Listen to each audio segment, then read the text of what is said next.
Hola, buenos días. Hoy día vamos a continuar con lo que es fundamentos de destilación. Habíamos hablado un poco antes de lo que consistía el proceso, de los estilos de destilación más comunes, que era el flash, el continuo, y habíamos comenzado un poquito a hablar de la configuración de las torres de destilación de continuo, que es como lo que más se utiliza en la industria finalmente.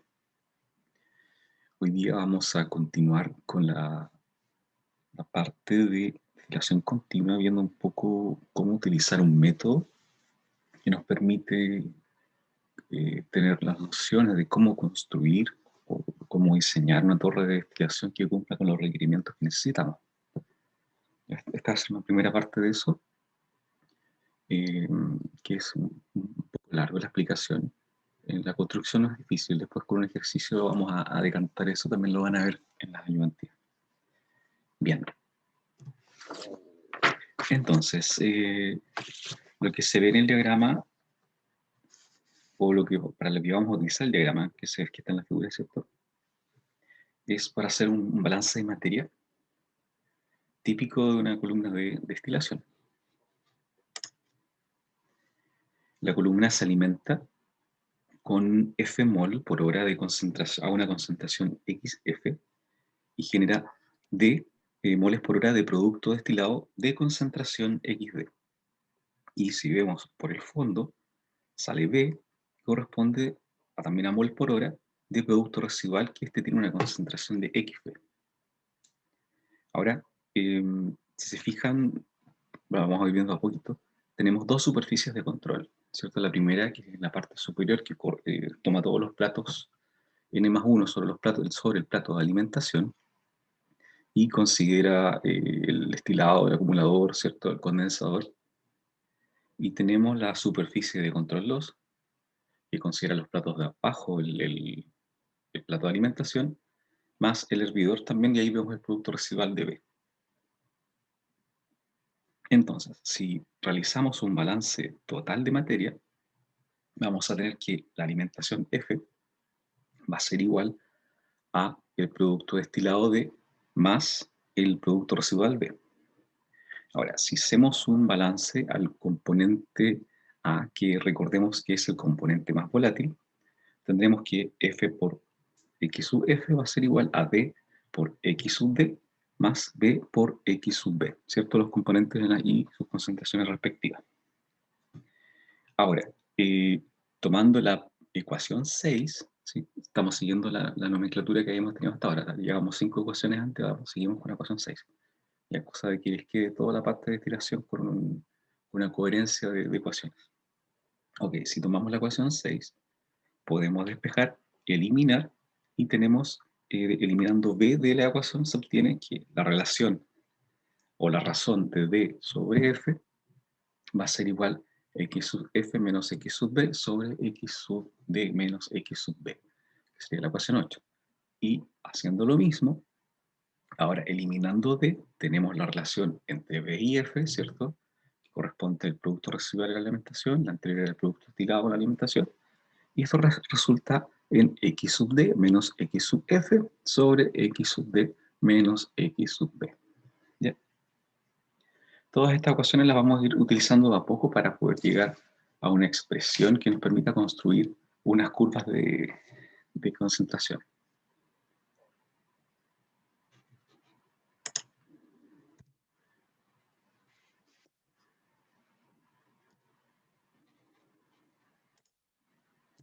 Sí, no me estaba tomando el computador. Entonces, la magnitud de D, ¿cierto?, que corresponde al producto destilado, es la diferencia entre las velocidades de flujo de las corrientes que entran y salen por la parte superior de la columna, ¿cierto? Ahora, revisando todo, o sea, solamente ahora vamos a revisar la primera parte, la superficie de control 1, la parte superior. Entonces, si hacemos un balance de materia alrededor del condensador y del acumulador, ¿cierto?, que se ve en la figura, vamos a tener que D, ¿cierto?, es igual a B sub A menos L sub A, ¿cierto? B sub A vemos que es lo que sale por la parte superior de nuestra columna, y L sub A vendría siendo el reflujo, que sale después por la parte baja del acumulador. O sea, sale del acumulador, producto destilado y reflujo que vuelve a la columna, y de la columna viene una corriente que es B sub A. Ahora, la diferencia entre las velocidades de flujo del vapor y del líquido en cualquier parte de la sección de la columna es también igual a D. ¿Cierto? Esto se puede deducir considerando la parte de la planta que está encerrada, ¿cierto?, en la sección de control 1. Ahora, esta superficie incluye el condensador y todos los platos por encima de n+1. ¿Sí? Entonces, un balance total de materia alrededor de toda esta superficie de control 1 la podemos definir como que D es igual a B sub n+1, ¿cierto? Que vemos que es la que entra a la superficie de control que viene del plato de más abajo, menos L sub n, ¿cierto? Que es la corriente de líquido que baja de este plato y baja al plato de alimentación. Recuerden que el L es el líquido, el B es el vapor, ¿ya? El L tiene concentraciones en X y el B en Y. Ok. Ahora, balances similares para el componente A, recordemos que es el componente más volátil, dan lugar a la ecuación 12, que es B por X sub D va a ser igual a B sub A y sub A, ¿cierto? Aquí vemos que es lo que está saliendo por el tope de la columna, menos L sub A por X sub A, que es la corriente que está yendo del acumulador por el reflujo de vuelta a la columna.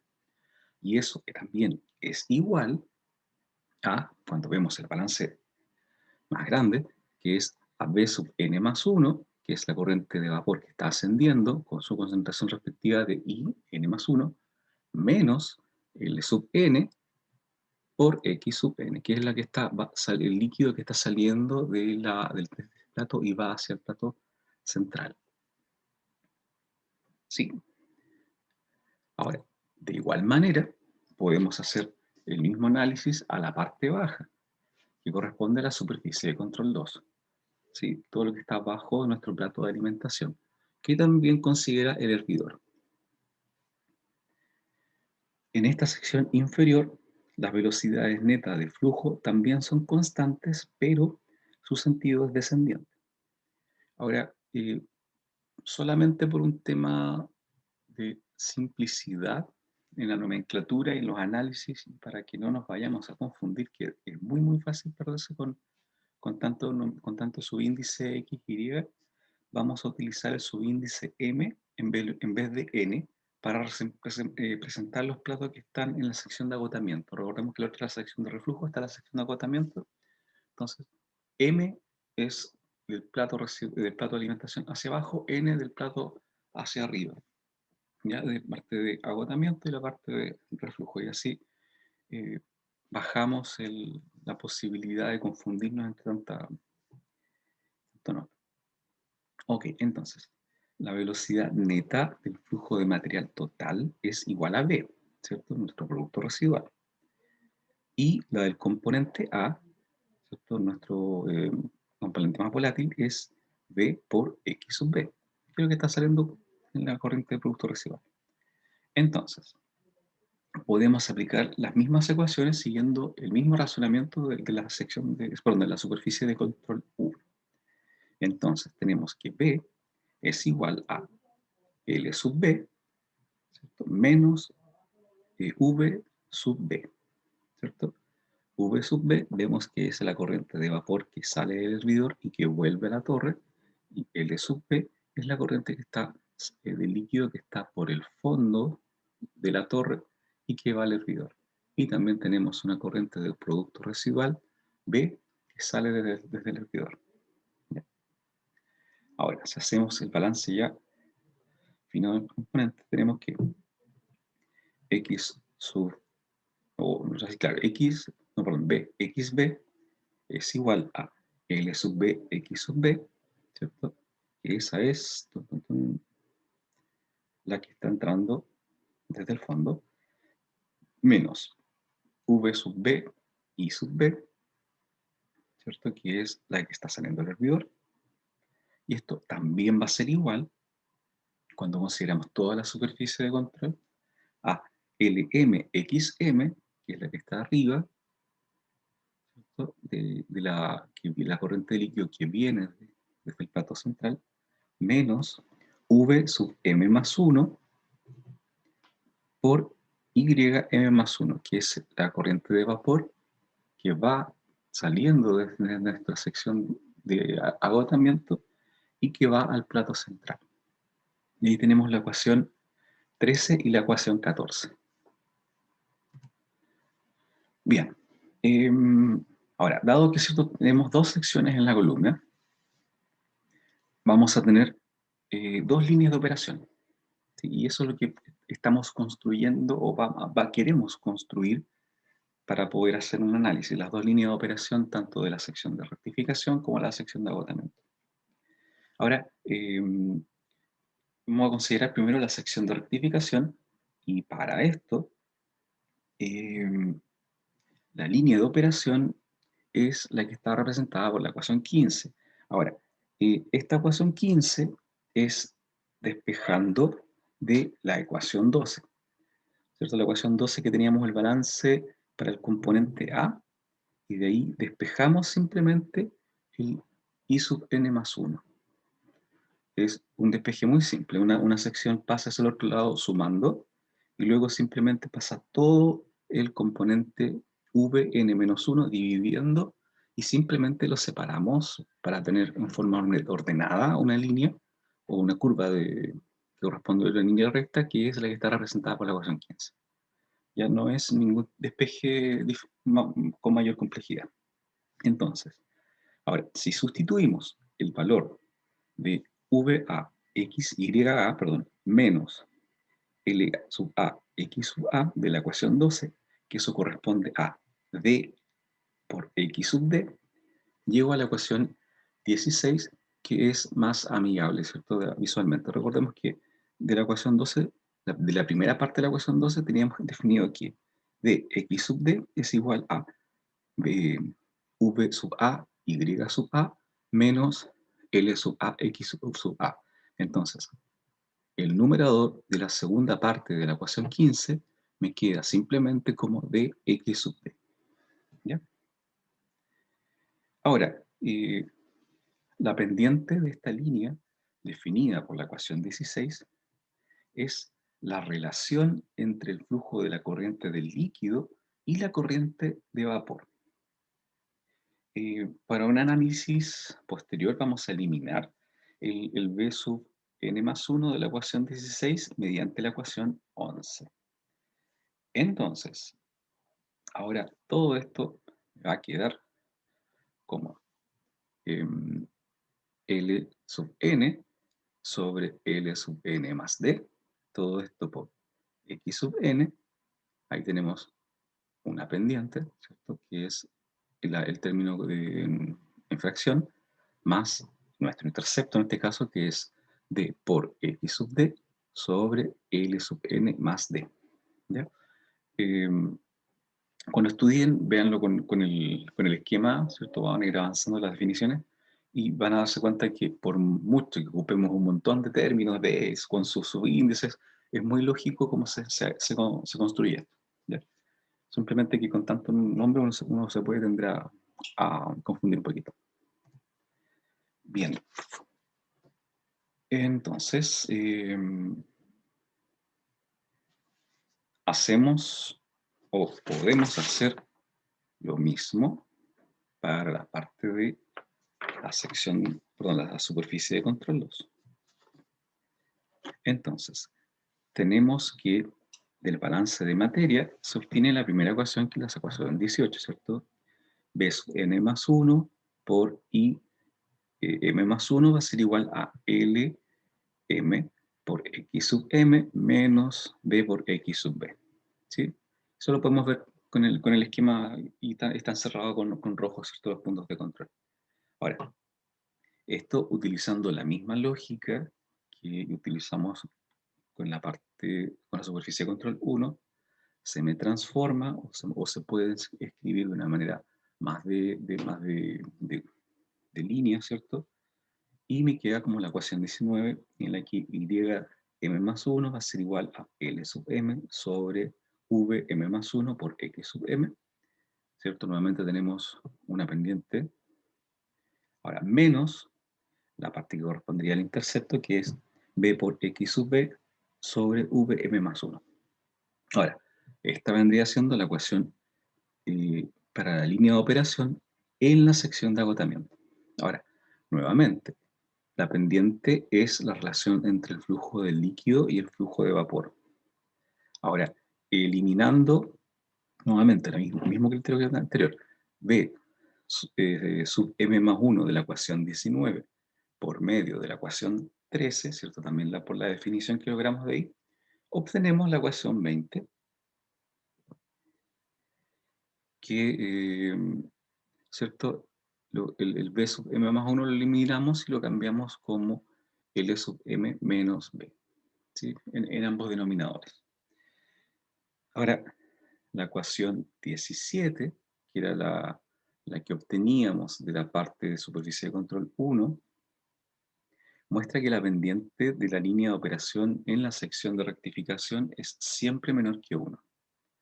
Ahora, en la sección de agotamiento, que corresponde a la ecuación 20, la pendiente es siempre mayor que 1. ¿Sí?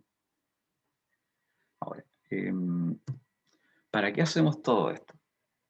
Porque para poder definir un montón de cosas operacionales en esta torre de destilación, utilizamos el método de McCabe-Thiele, en el cual podemos definir muchas cosas, por ejemplo, el número de platos, eh, em, el plato que alimenta, el tipo de alimentación, ¿cierto? Si es vapor o sea es líquido calentado, hay muchas formas de cómo podemos definir nuestra alimentación. Y mediante esta metodología podemos saber el número de platos, pero lo primero que tenemos que hacer es construir nuestra curva de equilibrio líquido-vapor, ¿cierto? Es la que está con la flechita ahí en la figura. Luego construimos nuestra recta de agotamiento y nuestra recta de enriquecimiento, las que están en magenta y en verde. Luego una recta Q que más adelante vamos a ver cómo se construye y qué es lo que considera. Y tenemos, por ejemplo, composiciones del destilado en función de cuánto queremos que salga, cuánto queremos que salga. La composición de alimentación, que también la podemos manejar en cierta manera. Y vamos a tener una composición de los fondos. Entonces, dado esas condiciones de operación y ciertos otros criterios como reflujo o el tipo de alimentación, vamos a construir estas curvas y esos escalones que se ven corresponden al número de platos necesarios para poder llegar a cumplir con el requerimiento que yo quiero de destilación.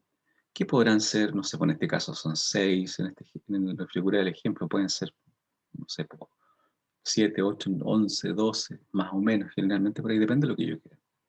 Y también va a afectar en qué plato es mi alimentación, ¿sí? Eso también es importante. El plato de alimentación es un factor que afecta en el cumplimiento de los requerimientos.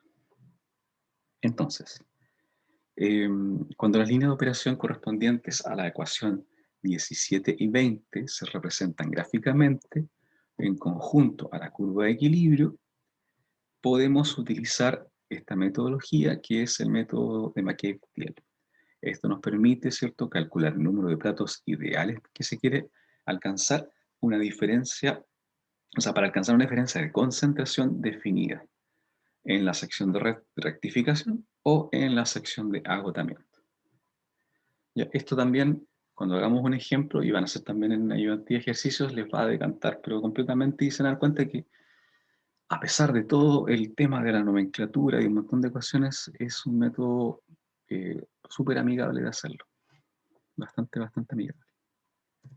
Bien, entonces, para ir recapitulando y dando un poquito de contexto a todo esto, Para la mayoría de las destilaciones, los flujos molares de vapor y de líquido son casi constantes en la sección de columna y las líneas de operación son casi rectas. Ahora, esto proviene de las entalpías molares de evaporación, que son casi iguales, de manera tal que a medida que el vapor asciende por la columna, cada mol se condensa y suministra energía para vaporizar alrededor de un mol que desciende. ¿Ya? Esa es parte de la gracia de este sistema. Los cambios de entalpía, entonces, de las corrientes de líquido y de vapor y las pérdidas de calor a partir de la columna a menudo requieren que se formen eh, ligeramente más vapor en la base. Ahora, de este modo, se logra que la relación del flujo molar de vapor en la base de una sección de la columna con respecto a la parte superior sea incluso más cercana a uno, que es lo que buscamos, ¿cierto? Para que este sistema tenga eh, un funcionamiento adecuado. Ahora, al diseñar o interpretar el rendimiento de una planta, a menudo se utiliza el concepto de sobreflujo molar constante. Esto significa simplemente que en las ecuaciones 11 y 20, los subíndices n más 1, m y m más 1 sobre L y B se pueden suprimir. Y L y B reflejan ahora los flujos de la parte superior de la columna y L barra, B barra indican los flujos de la sección inferior. Entonces, esto nos permite también simplificar un poco las ecuaciones, más fácil no perderse, porque en el fondo sabemos que estamos utilizando una sección de control 1, una sección de control 2, que hay un montón de platos intermedios, pero lo que nos interesa para estos balances corresponde al justamente el plato que está inmediatamente superior al plato de alimentación, que corresponde al n más 1, y el plato que está inmediatamente inferior, que corresponde al m más 1. Entonces, para simplificar eso, ponemos simplemente L y B y ya sabemos que corresponde a eso para poder hacer el balance, bueno, conducir los balances globales y por componentes sin darle mayor complejidad con tantos subíndices. Entonces, en este modelo simplificado, las ecuaciones de balance de materia son lineales y las líneas de operación son rectas. Una línea de operación se puede graficar si se conocen las coordenadas de los puntos sobre ella, ¿cierto? Por eso va súper bien. Entonces, se usa el método de Macquet-Victiel sin requerir balances de energía. Y esa es una de las ventajas de esta metodología, que nos permite simplificar bastante los cálculos. Bien, entonces, ahora vamos a ver lo que es la relación de reflujo. El análisis de la columna de fraccionamiento se facilita bastante utilizando el concepto de relación de reflujo, eh, que corresponde a la relación entre el reflujo y el producto destilado. ¿Ya? Refiriéndose a cantidades de la sección de rectificación, esta ecuación se puede expresar, ¿cierto?, como la ecuación 20, que corresponde a la relación de reflujo, va a ser igual a L sobre D. Y L, nosotros ya lo habíamos definido, que también podía ser escrito como B menos D. Entonces podemos utilizar B menos D sobre L o L sobre D. Esto nos va a dar un poco de ayuda más adelante también. Ahora, si el numerador y el denominador de los términos del segundo miembro de la ecuación 17 se dividen por D, para el sobreflujo molar obtenemos la ecuación 22. Son hartas ecuaciones, pero no se compliquen, si es simplemente un orden para ir viendo de dónde van saliendo y cómo vamos trabajando. No se trabajan con las 22. Entonces, llegamos a la ecuación 22, que es la ecuación de la línea de operación de la sección de rectificación, ¿cierto? La parte superior. Si vemos, la pendiente corresponde a R sub D sobre R sub D más 1. Ahora, por sustitución, esto de L es igual a B menos D, de la ecuación 21. Ahora, se demuestra que esto es igual a L sobre B. ¿Sí? Ahora, el punto de intercepto de esta línea corresponde a la segunda sección de la ecuación, que es X sub D sobre R sub D más 1. Ahora, el valor de que X sub D está fijado por las condiciones de diseño, ¿cierto? Mientras que la relación de reflujo es una variable de operación que se puede controlar a voluntad ajustando las porciones entre el reflujo y el producto destilado. O también se puede modificar la cantidad de vapor que se forma en el hervidor para una velocidad de flujo dada por el producto destilado. ¿Sí? Entonces, nuestro XD es como nuestro target, en cierta manera, a donde queremos llegar de salida, y el RD lo podemos regular. Y eso nos permite para que se nos vaya ajustando todas estas cosas. Ya. Entonces, se puede obtener un punto del extremo superior de la línea de operación tomando x sub n igual a x sub d. Esto en la ecuación 22. ¿Sí? Ese sería como el punto extremo de la parte de arribita de nuestra línea de operación.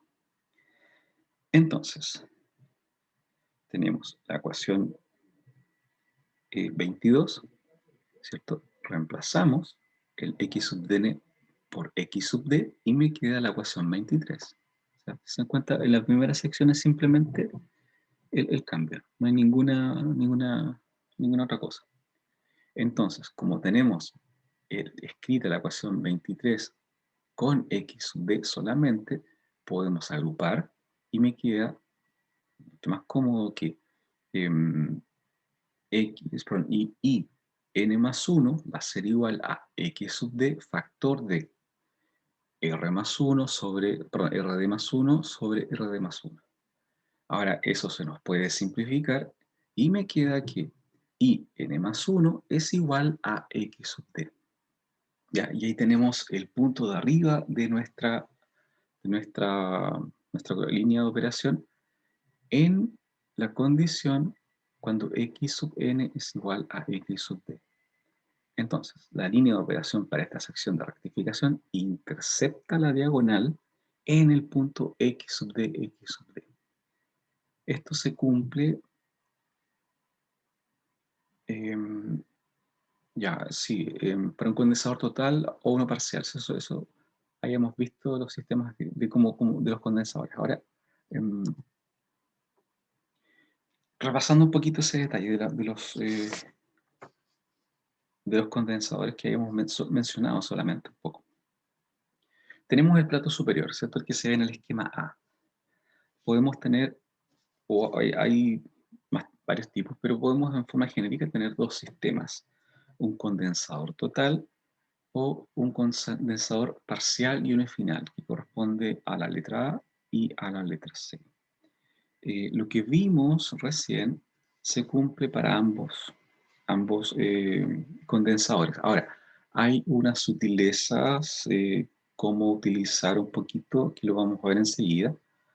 No es calcado usarlo así tal cual. Entonces, la construcción, ¿cierto?, del método o de las curvas de McEvetiel para el plato superior dependen de la acción del condensador.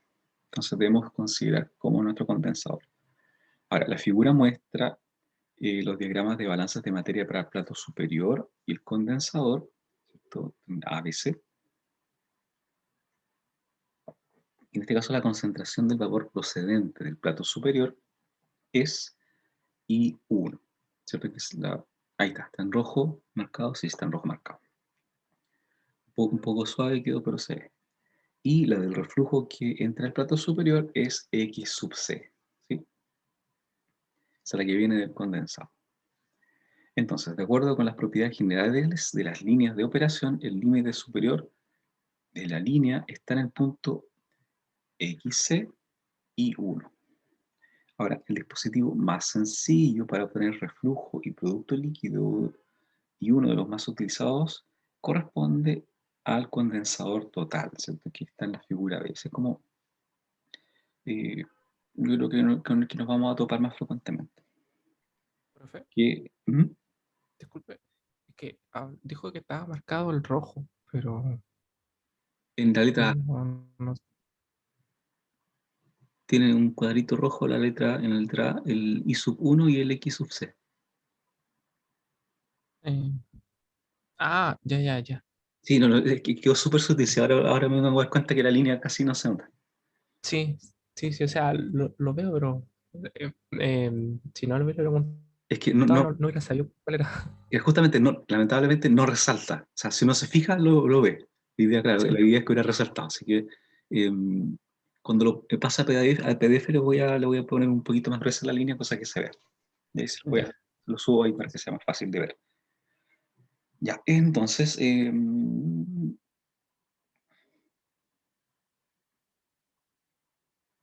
pues entonces pasemos a la otra que vemos justamente las diferencias. Entonces, cuando se utiliza solo un condensador, que va a ser uno de los casos, yo creo que la gran mayoría de los casos, un condensador total, las concentraciones de vapor que proceden del plato superior, la de reflujo que va a dicho plato y la del producto del destilado son iguales y todas pueden representarse por X sub D, ¿cierto? Ahí tenemos la condición extrema, el punto de más arriba. Y si se fijan, yo creo que esto también lo voy a tener que poner en rojo. Aquí tenemos, ¿cierto? Y sub 1 es igual a X sub D y acá tenemos el X sub D. Entonces, tenemos esas coordenadas que corresponden a la parte superior. Entonces, el extremo de la línea de operación es el punto X sub D, que es el que acabamos de definir ahí, que corresponde a la intersección de la línea de operación con la diagonal. ¿Qué es lo importante de todo esto? Bueno, en el fondo, ¿para qué hacemos todo esto de los subíndices, de los X sub D? Para poder definir acá el plato inicial. ¿Y de qué nos sirve eso? Definiendo el plato inicial, luego con estos como escalones, vamos a construir o vamos a saber cuánto es el número de platos necesarios. Esa es la gracia de este método. Entonces tenemos ese punto, lo hacemos chocar con la punta de la línea de equilibrio. Esta corresponde al pedacito de nuestra línea de operación del agotamiento, ¿cierto? Entonces tenemos ese punto, genial, chocamos acá, bajamos, ¿cierto? Tenemos el X sub 1, bajamos aquí y luego vamos a ir construyendo hacia el lado. De acá va a salir de nuevo una línea, va a ir bajando. Otra línea, va a ir bajando. Y vamos a tener en cada escalón que corresponde a un plato. Y esa es parte de la ventaja de este método, que es súper visual, muy cómodo. Y bueno, según las condiciones de alimentación, vamos a tener el Q, vamos a tener ciertos ángulos, y eso me va a permitir definir cuál es el plato de alimentación más adecuado y la forma de alimentación para obtener el producto destilado que yo quiero. ¿Ya? Eh, me acuerdo la primera vez que vi este método, parecía un dolor de cabeza entre tanto subíndice, de tanta ecuación, pero después cuando uno lo ocupa, te das cuenta que no ocupas todas las ecuaciones, simplemente es para entender de cómo se sacan, de dónde vienen y sabes qué es lo que se está considerando. Y la construcción es muy rápida, muy rápida. O sea, nos evita un montón de vueltas haciendo balances de energía y entalpías que nos darían dolor de cabeza.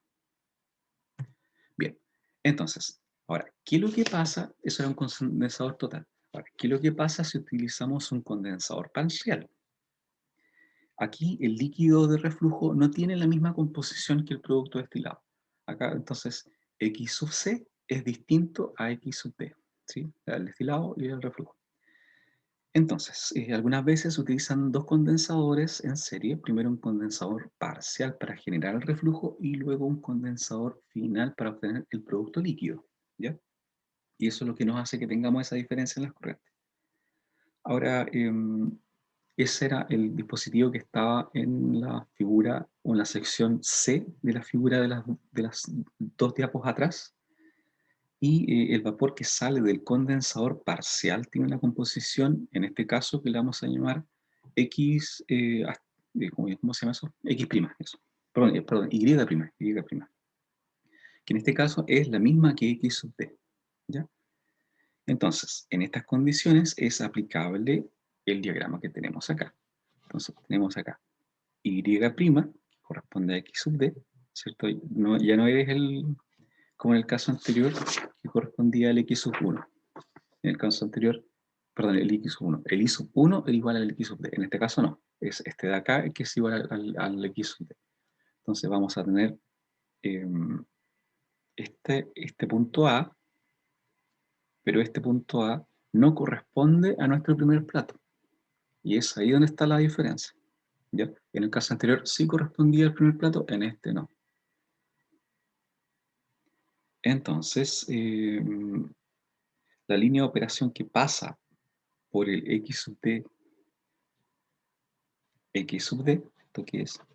Ahí sí, esta de acá.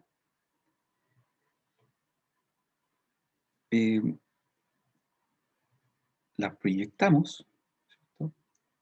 La bajamos, como si fuese, la tratamos como si fuese un plato, pero sabemos que no es el plato principal, o sea, vuelve el plato inicial. Y llegamos al punto A'. Y este es el que sí corresponde a nuestro plato inicial. Vamos a ver, el plato inicial. Y aquí empezamos a construir el número de platos. ¿Ya? Entonces, es como si tuviésemos un plato extra, pero corresponde a un condensador parcial. ¿Sí? Ese es el detalle. Entonces, el triángulo A', B', C', ¿cierto? A', B', C', ¿cierto? Que se construye acá, representa el plato superior de la columna. El condensador, bueno, esto dado que el vapor que sale del condensador parcial está normalmente en equilibrio con el líquido condensado. Entonces la composición del vapor y su prima es el vapor de la ordenada de la curva de equilibrio donde la abscisa es x sub c. ¿Ya? Ese es un detalle también importante. Entonces, el condensador parcial, representado, ¿cierto?, por el triángulo de los trazos, en este caso es A, P, A', equivale a una parte teórica adicional del aparato de destilación. O sea, no es algo físico de la columna, porque sabemos que corresponde a la parte del condensador parcial. Ya esa es la diferencia con el condensador total.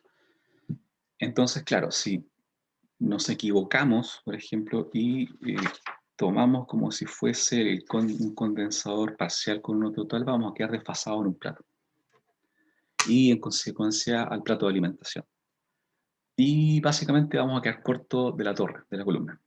Así tal cual. Entonces, es súper importante, porque esto vamos a quedar subdimensionados y ahí no es bueno.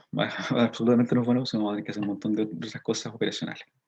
Ahora, estos cálculos son rápidos de hacer, así que no puedes jugar, incluso podemos definir si conviene o no un condensador parcial o uno total en función del diseño de la columna, número de platos. Entonces uno puede jugar un poquito con la parte más económica y de inversión.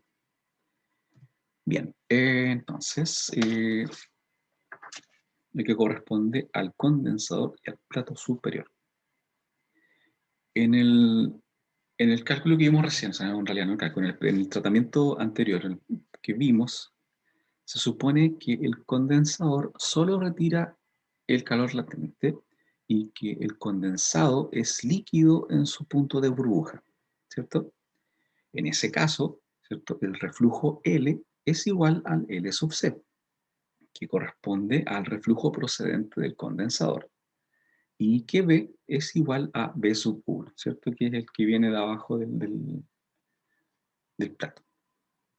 Entonces, si el reflujo se enfría por debajo de su punto de burbuja, una parte del vapor procedente del plato 1 tiene que condensar para calentar el reflujo. Entonces vamos a tener en esa circunstancia que B1 es menor que B y que L es mayor que L sub C. Entonces, la cantidad adicional, o sea, no es ese delta L que se condensa en el interior de la columna, se determina a partir de la ecuación que está ahí abajo, que es la 24. Ahora, ¿qué considera esa ecuación? El calor específico del condensado, la temperatura del líquido en el plato superior, la temperatura del condensado que retorna y el calor de vaporización del condensado. ¿Ya? Entonces, la relación de reflujo real en la columna va a ser igual, ¿cierto? L sub sobre D, que va a ser igual a L sub C más este delta L sobre D. Y bueno, ahí está desplegada ese delta L en la ecuación 24, y está puesta en la ecuación 25, ¿cierto? El denominador que está entre paréntesis cuadrados. Ya que hay que nos queda una ecuación un poco más grande, pero si se dan cuenta, todos estos son parámetros que podemos obtener sin ningún problema. ¿Ya? Ese es considerando el caso anterior, ¿cierto? Bien,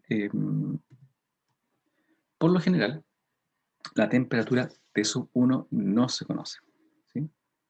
Pero normalmente es casi igual al TBC, que es la temperatura de burbuja del condensado. Entonces podemos tomar esa cercanía.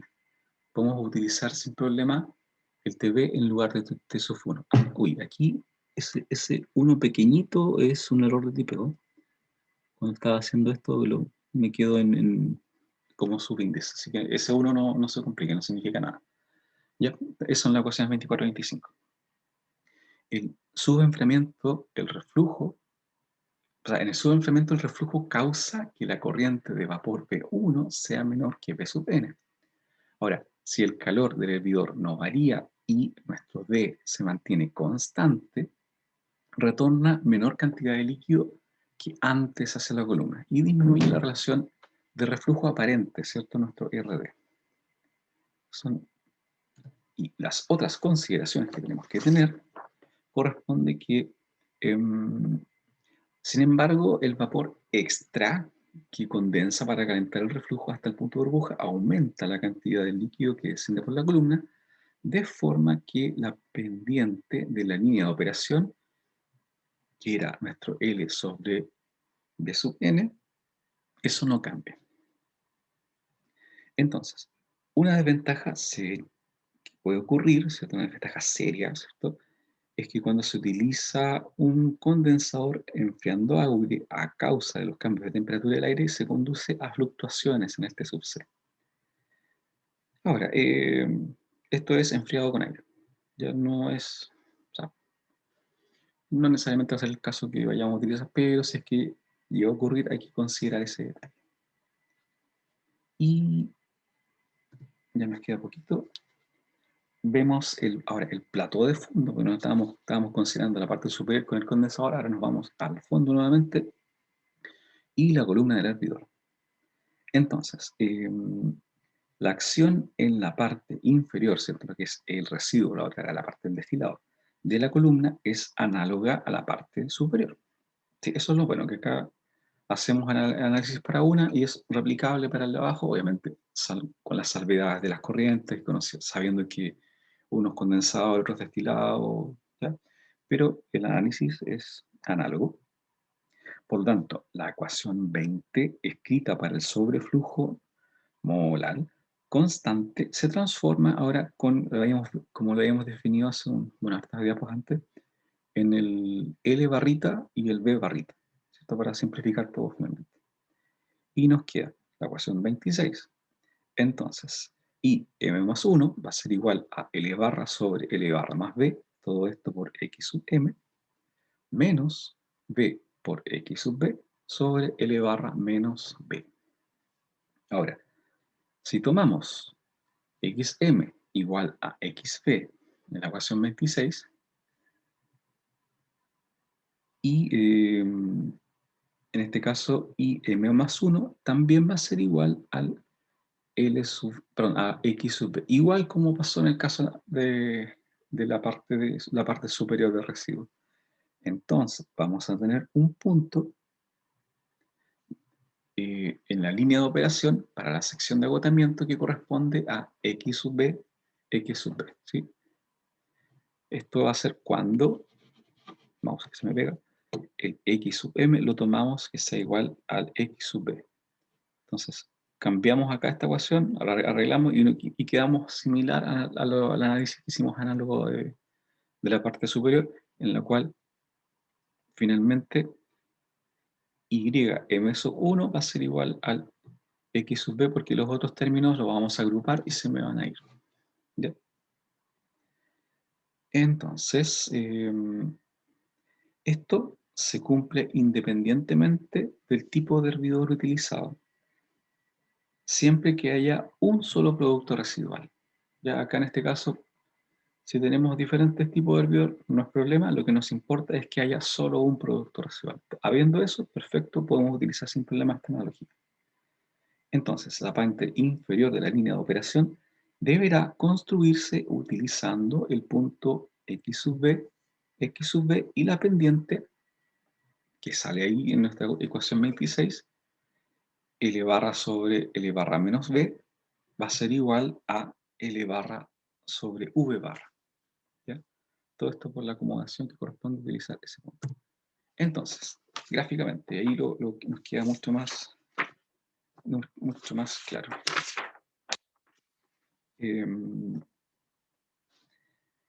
Ya, el diagrama de balance de materia para el plato inferior y el hervidor, que se ve en la parte de la izquierda, ¿cierto? Tenemos, ya, acá se nota mejor, X sub B, Y sub R, acá está, Y sub R, X sub B. ¿Ya? Para saber a qué corresponde en nuestra gráfica, en nuestro, su equivalente en nuestro esquema del equipo. Entonces, el punto más bajo de la línea de operación de la columna es el punto correspondiente al plato inferior, ¿cierto? Esto es X sub B, Y sub R, donde X sub B y Y sub R son las concentraciones del líquido que sale del plato inferior y del vapor que procede del hervidor, ¿ya? Entonces, líquido, plato superior, y este es el vapor del hervidor, ¿sí? Aquí viene acá. Sin embargo, tal como se ve o se vio en la otra parte, la línea de operación puede prolongarse hasta cortar a la diagonal en el punto X sub B, X sub B. Tun, tun, tun. Uy, se me pega esto. Entonces, podemos cortar la diagonal, ¿cierto? En este punto y llegamos acá, en el punto X sub B, X sub B. Entonces, en el tipo de hervidor común que se representa en la figura, ¿cierto? En el esquema, el vapor que sale de este mismo está en equilibrio con el líquido que sale como producto residual. Por lo tanto, X sub B Y sub R son las coordenadas del punto situado sobre la curva del punto de equilibrio del hervidor y actúa como un plato ideal. ¿Ya? Ahora, en la figura se muestra la construcción gráfica para el hervidor. En este caso corresponde al triángulo CDE, ¿cierto? Este triángulo de acá, CDE, esta parte de acá, que se corresponde a el hervidor, y para el plato inferior, que nos corresponde acá al triángulo ABC. ABC. Entonces, con estas condiciones, tenemos este punto. Podemos subir, ¿cierto? Trazamos la línea para poder definir este triángulo. Este corresponde al hervidor. Proyectamos y esta condición X sub B, ¿cierto? Y acá X sub B menos 1 corresponde a el plato inferior, ¿sí? Y tenemos la parte de abajo del sistema y en con la curva que teníamos anterior tenemos la parte superior del sistema. Nos falta definir qué es lo que pasa en el centro todavía. Y, era hasta acá nomás. ¿Qué es lo que pasa en el centro? Lo vamos a ver en la siguiente clase. Ahí vamos a ver la construcción de la línea de alimentación, la curva Q que habíamos visto hace un momento. A ver. Ya, bueno, aquí se ve esta parte de acá, ¿cierto? Construimos esto, definimos también la construcción de esta parte de acá. Nos falta esta parte, que no es menor, que corresponde a la composición de alimentación, que es dependiendo de nuestra forma de alimentación, y vamos a, dependiendo de la composición y del tipo de alimentación, esta curva nos va a ir variando y vamos a saber cuál es el plato de alimentación que nos permite cumplir con los requerimientos de salida del condensado. Ya, entonces, eso es lo que vamos a continuar viendo el viernes. Van a tener ayudantía de esto, quizá con, con algún ejercicio con la ayudante van a adelantarse un poquitito, pero no importa, eso no pasa nada, ¿sí? Teniendo ya esta la construcción es simplemente contar la historia completa. Y luego de eso, creo que nos falta, pues son 4 clases de destilación, esta es la segunda, ya nos faltan 2 más. Y para luego vamos a continuar con separación líquido-líquido. Eso también es un tema bastante importante. Bueno, en realidad, en transferencia de masa podemos, casi todas las transferencias que se utilizan son importantes, porque son bastante utilizadas. O sea, la diversidad de industria que tenemos es bastante grande.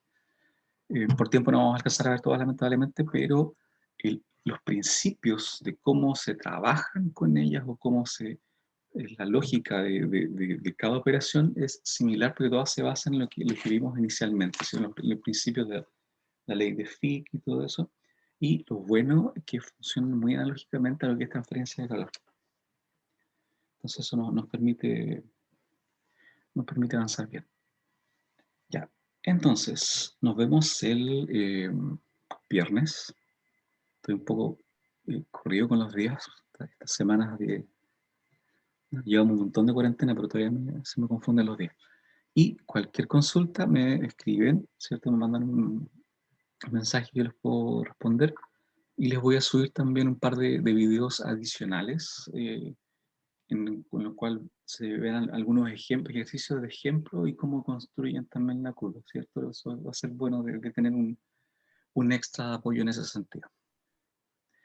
Eso, entonces nos Profe, vemos el viernes, ¿sí? ¿la fecha de la prueba para cuándo sería? Uy, sí, la fecha de la prueba la voy a cambiar en el calendario académico porque la íbamos a mover. Sí. Em, ya, mira, yo ahora no estoy en mi lugar habitual, de hecho estoy bastante lejos, estoy en Punta Arenas y no tengo mi pizarra a mano. Está lejos. Estoy un poquito lejos. Entonces, Sí. chuta, pero yo le había sacado una foto, pues tenía la fecha de la prueba. Ya, mal, justo no le saqué la foto a la fecha de la prueba. Ya, pero nosotros teníamos 2 semanas de consultas y entonces, y la prueba recuperativa. Y vamos a tener la tercera prueba justo antes de la prueba recuperativa, porque esas 2 sesiones de consulta al final las ocupamos con las clases, que fue que en Ya. algunas clases nos extendimos un poco más y se ven más que nada como semanas de colchón, pensando que siempre podía pasar algo. Les voy a cambiar el syllabus, que van aquí a la fecha, Ya. ya para que no nos confundamos. Ya. Entonces voy a estar revisando. No, y de todas maneras les mando un mensaje, o sea, si la idea es subir el syllabus, cambiarlo, esa es como la forma oficial de hacerlo, pero les mando un mensaje y un correo, o sea, cosa que estén todos súper claros con el cambio de la fecha, que en el fondo espero que no les complique con las otras también evaluaciones. Ojalá que no. Ya. ¿Ya? Entonces, eso definirlo luego y claro, si es que llegan a tener algún tope con algo más, me avisen con tiempo y vemos cómo vamos a hacer alguna cosa. Ya, en eso entonces quedamos. Nos vemos el viernes. Ya. Gracias, profe. Ya, pues que estén bien. Chao, chao. Chao.